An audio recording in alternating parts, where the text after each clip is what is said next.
In 2007, scientists exhumed her grave. They spent 2 years trying to extract DNA. Inconclusive. The case is still technically open. The day before the fire, she sat down with her lawyer and rewrote her will. Then she went shopping. She came home with 2 gallons of kerosene, a cake, and a toy train for her children. The body they pulled from the ashes the next morning had no head. For 100 years, the story has been that it was too small to be her. Inches shorter, dozens of pounds lighter. In 2008, scientists actually measured the bones. What they found complicates that story more than you would expect. She placed a personal ad in the newspaper. Dozens of men answered it. Most of them were never seen again. And according to the most detailed confession anyone ever gave about this case, some of them were fed to her pigs. My name is Shadow West. Today we are covering the complete Belle Gunness case. Not the 5-minute version, the real one.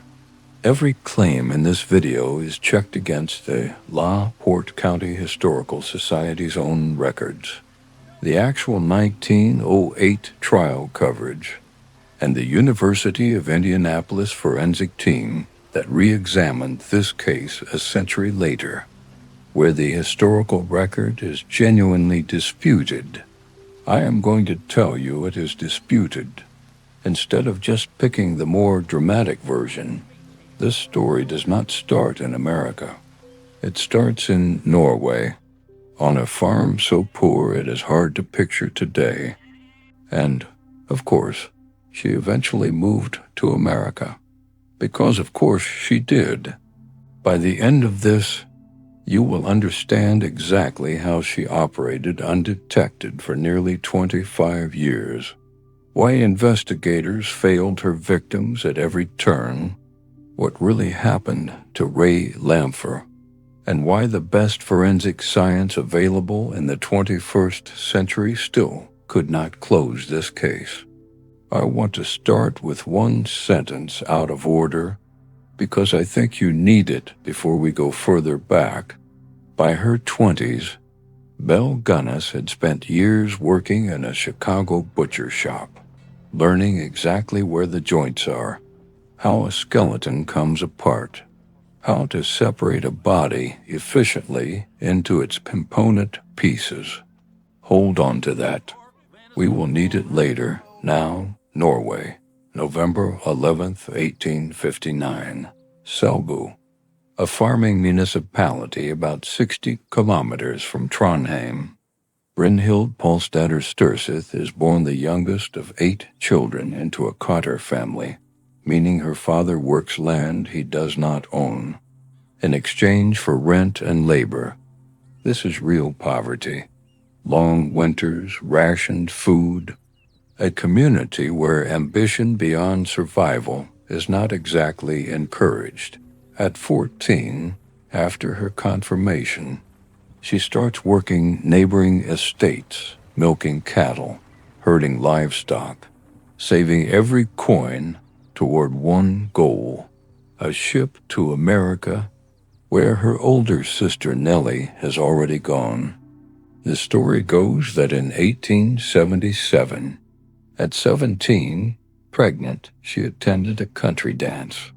A young man from a wealthy local family allegedly assaulted her, kicked her repeatedly in the abdomen. She miscarried. He was never prosecuted. He reportedly died of cancer not long after. Here is the honest part.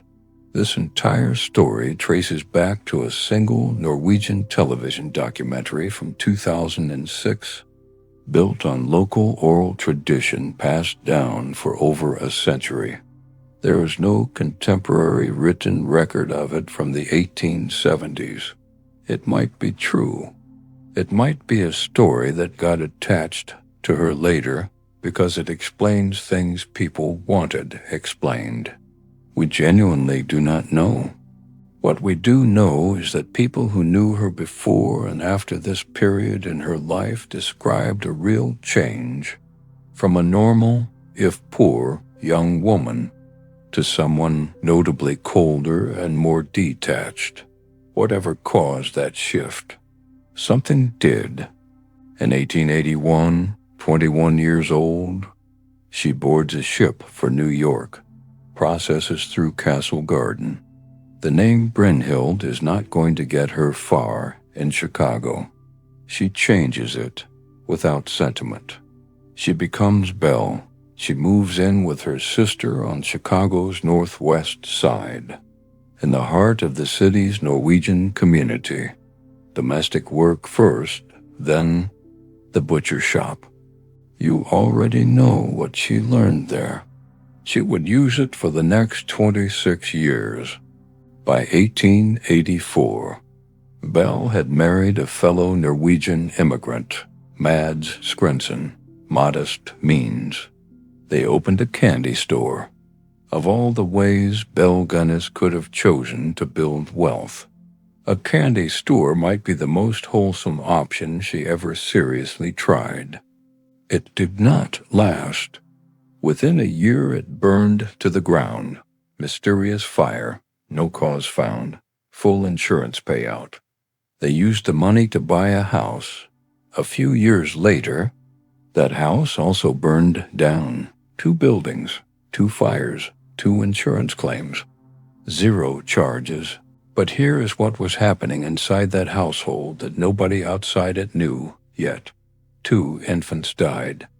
A girl, Carolyn, in 1896. A boy, Axel, in 1898. Official cause both times, acute colitis, inflammation of the bowel.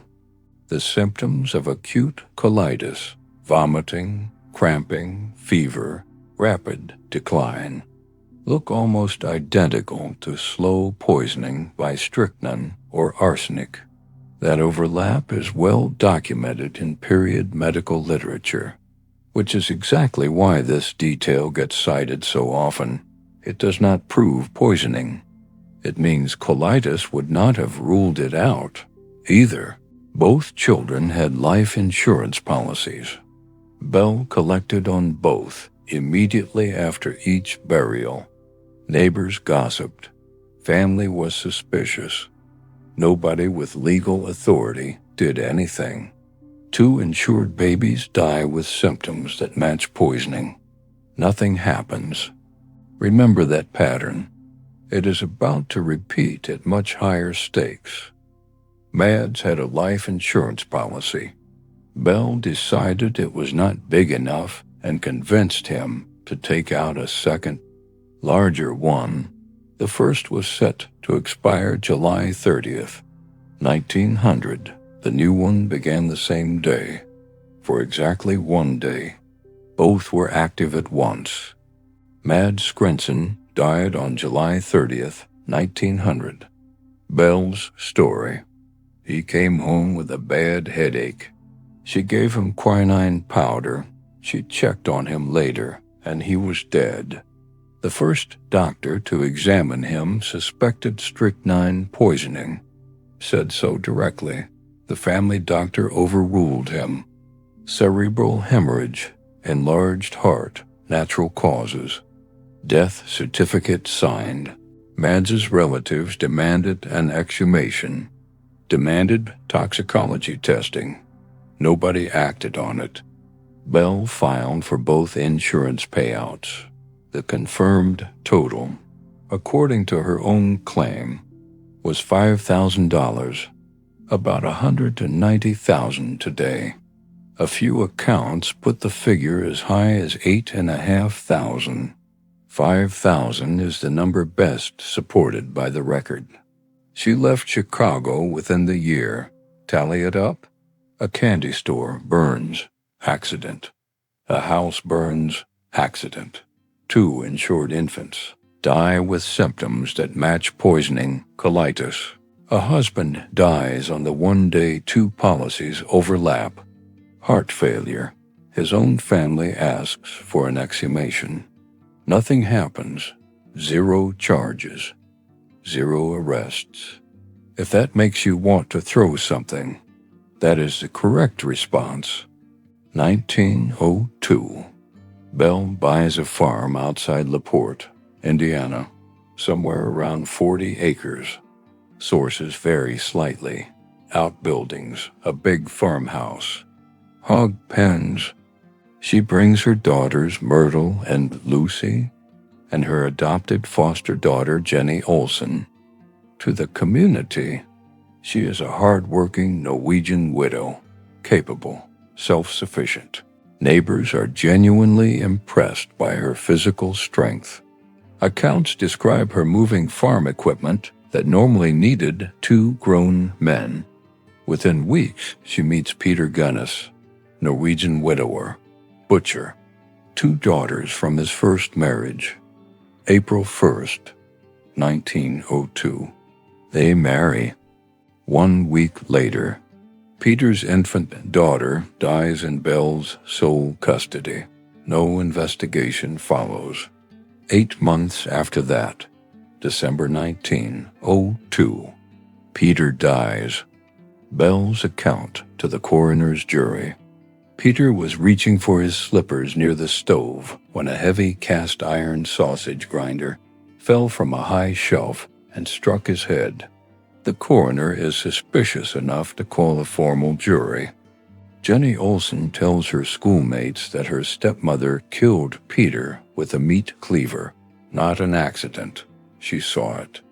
It reaches the inquest. Jenny is called to testify. She recants.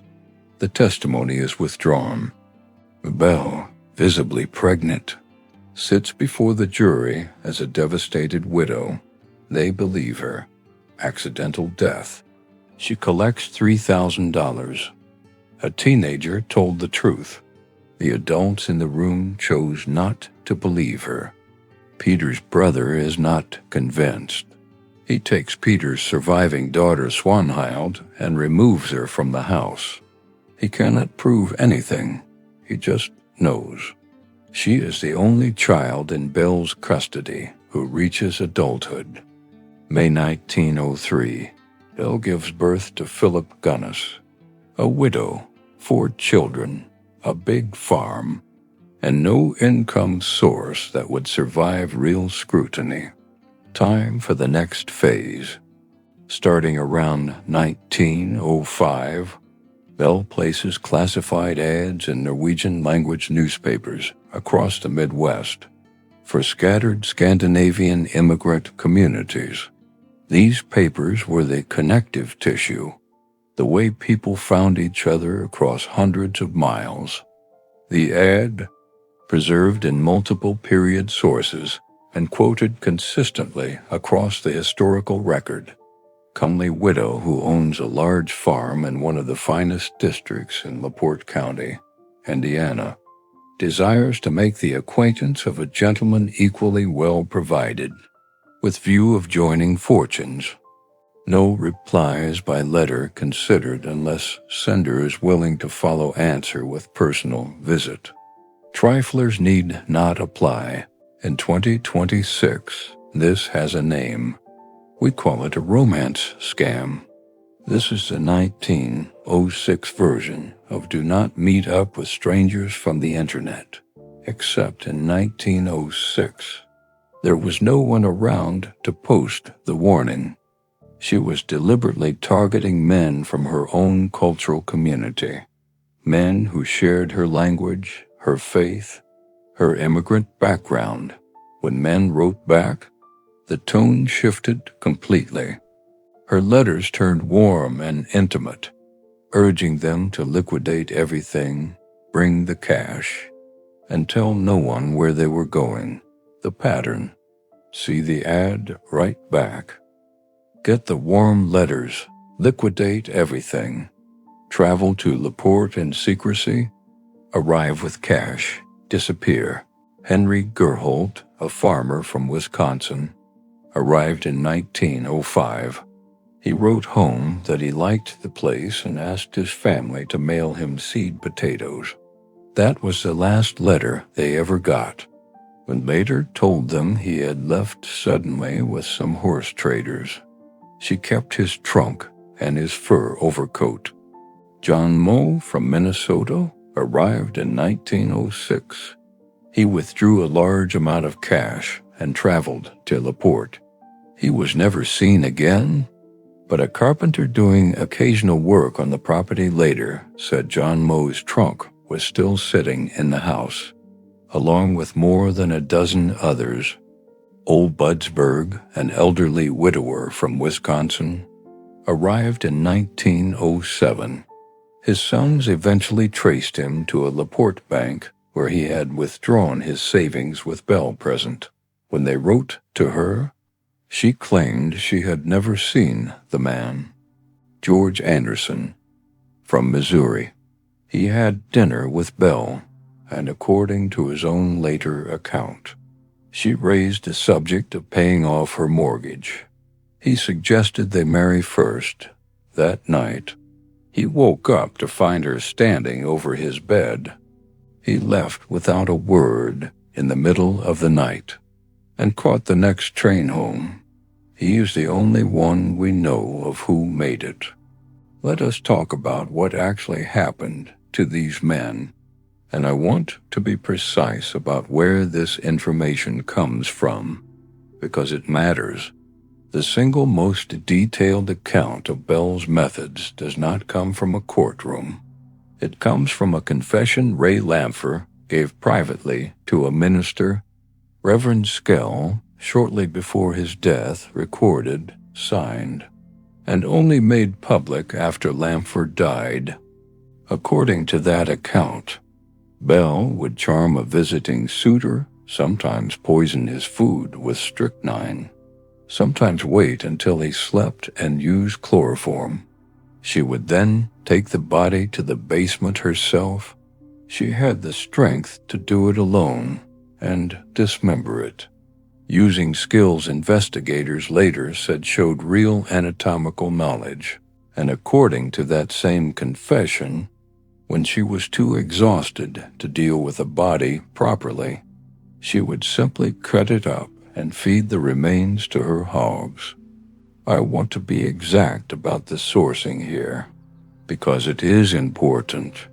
The hog detail comes from one man's second-hand, unverified deathbed account, recorded by a clergyman, never independently confirmed. It is the most detailed description we have. It is not proof. I am telling you what the most detailed source says, and I am telling you it was never tested in court. I will let you sit with that either way. Ray Lamphere was hired as a farmhand around 1906, a drifter, a known drinker.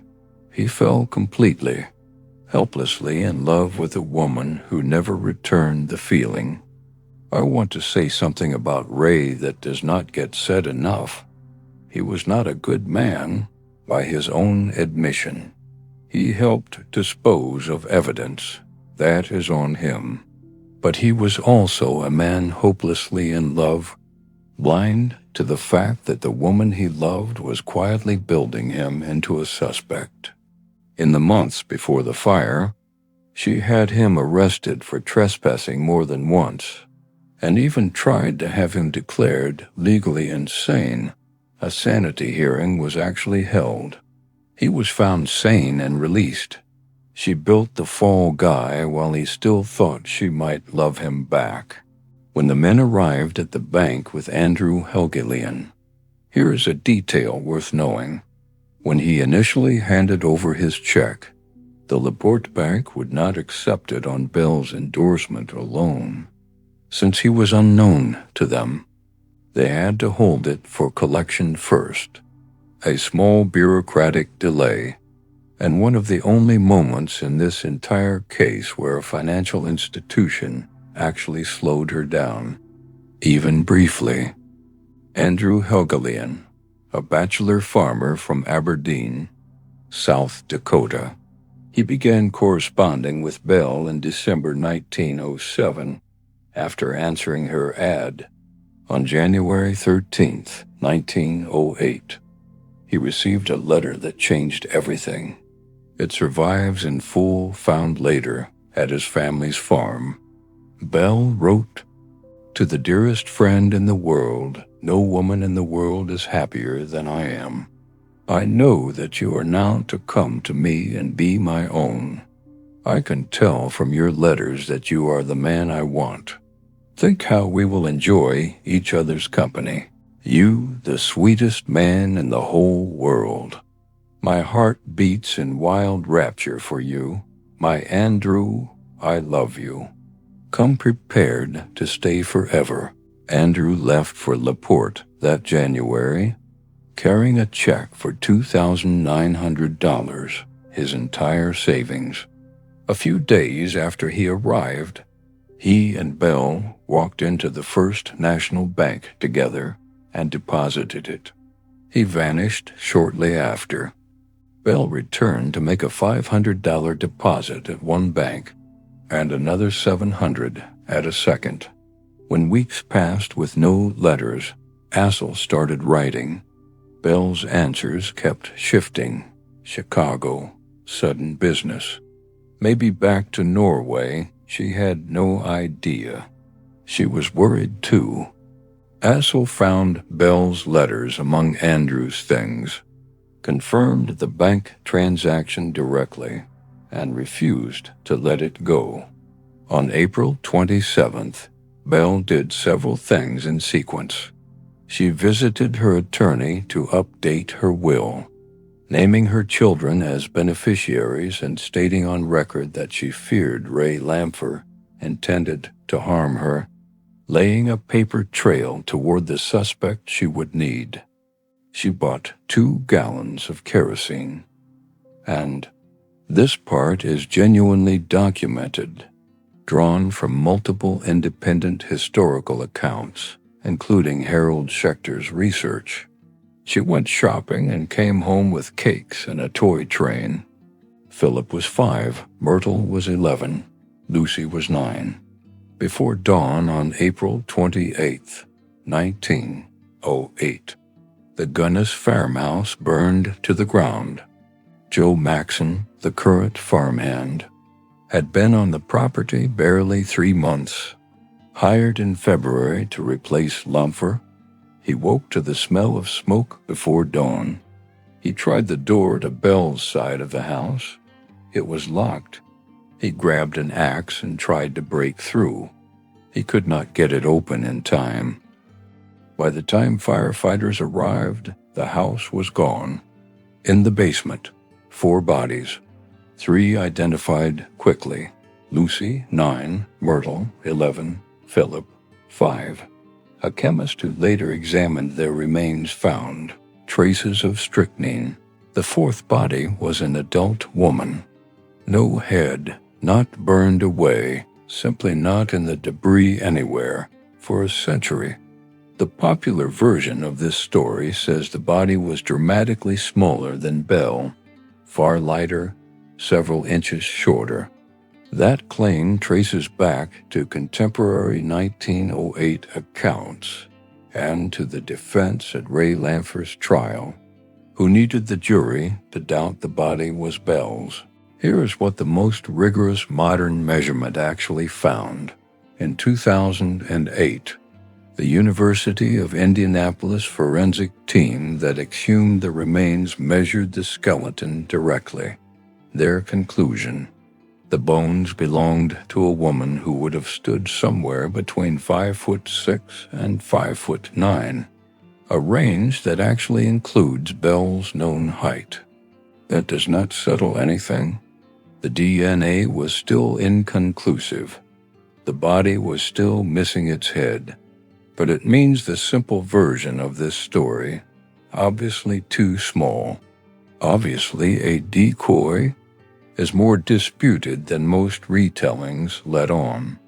3 of Belle's rings, including her wedding ring, were found on the corpse's hand. A local dentist named Norton identified a recovered dental bridge as work he had done for Belle. That was the entire case for her being dead. and it did not hold up the way you would think. Ray Lamphere's defense attorney, Wirt Worden, did something genuinely clever at trial. He had local doctors recreate the fire's conditions, attaching a similar dental bridge to a real human jawbone and placing it inside a blacksmith's forge. The real teeth disintegrated. The artificial bridge work came out far more damaged than the miraculously intact one found in the Gunness ruins. And then it got worse for the prosecution. 2 witnesses, Joe Maxson among them, testified under oath that they had seen a man nicknamed Klondike Schultz pull the dental bridgework out of his own pocket and plant it at the scene shortly before it was discovered. The single piece of evidence used to identify Belle's body may have been planted in front of witnesses. Now, the excavation that uncovered everything else. May 3rd, 5 days after the fire, Assel Helgelien had been searching the ruins for clues with no luck. Joe Maxson mentioned something to him almost in passing. Back in March, Belle had asked him to fill in some depressions in the ground near the hog pen. She told him it was old rubbish that needed leveling. Joe had no reason to question it. He had helped bury it himself. They started digging there. The man who found the first body had unknowingly helped bury it.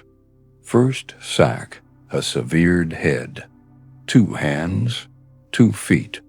Assel recognized his brother immediately. What followed was the most extensive excavation in Indiana's history. The hog lot, the orchard, the yard. The remains showed a consistent method, dismembered at the joints, heads severed, the work of someone who understood anatomy. Estimates of the crowds that gathered range from 15 to 20,000 people at the peak. Families in early automobiles, schoolboys on bikes slipping past barriers for souvenirs, vendors selling food at the fence line. There is something deeply wrong with us as a species. There always has been. By the County Historical Society's own count, at least 13 bodies were recovered from the property. Most could not be identified decomposition, and by Lamphere's account, the hogs, Lamphere himself put his estimate of her total victims at 42.